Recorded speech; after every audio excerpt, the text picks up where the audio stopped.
Whoa, ass ahoy. Friendly reminder that just because people work in the service industry doesn't mean that they are a servant for industry.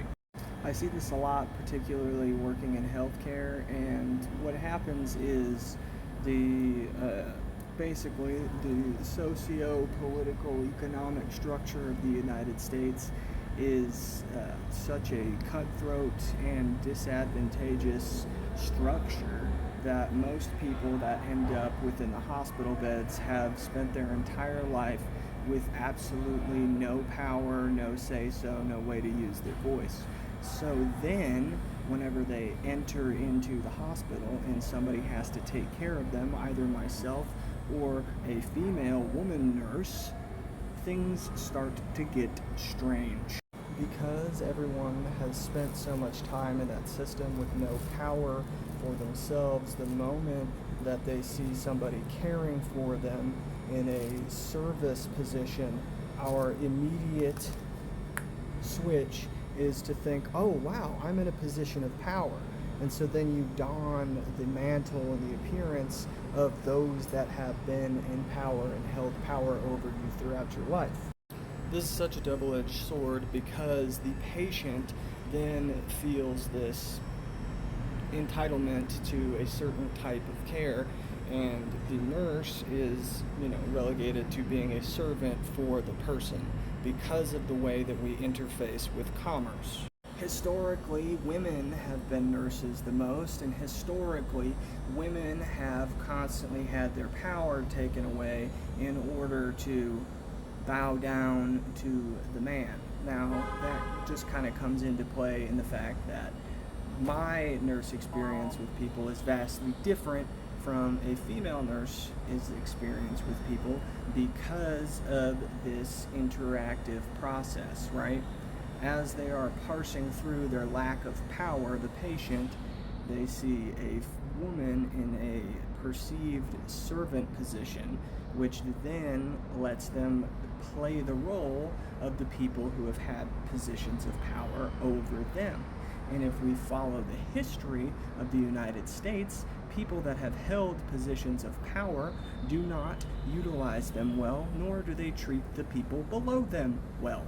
So I always reach this weird impasse where I'm not really even mad at the patient or their family for being angry or not having a good attitude, because I understand the dialectical process that got them to arrive at the understanding that they have right now. And as I slowly just talk with them and give them a human experience, that understanding and the place that they had arrived, where they were bad attitude, rude, mean, slowly starts to dissipate. And this is really only particularly in my case because I am dude. And so there's this automatic, unspoken respect in that I must be doing the job better, but I don't do the job any differently than my coworkers. But in any case, it's great because you get to witness the cycle of violence that exists within America at large playing out on a hyper-individualized scale right in front of you. And it really, really lets you understand how to meet people where they are at without compromising your own structure, your own dialectical process that lets you to the understanding you now have. And this contradiction between your understanding and the patient's understanding leading to a little tiff, a little bad attitude, it starts to form a new general collective understanding that is dialectically approached because of the way that you're handling the situation and the relationship. Oftentimes people will think, oh, I can't talk to my patient like that, I can't say that, I can't call out the fact that they're acting badly. You can, but you have to do it in a way where you're calling attention to the primary contradiction that they have, which is, while they are in the hospital, the fact that they have never truly had power crystallizes within them.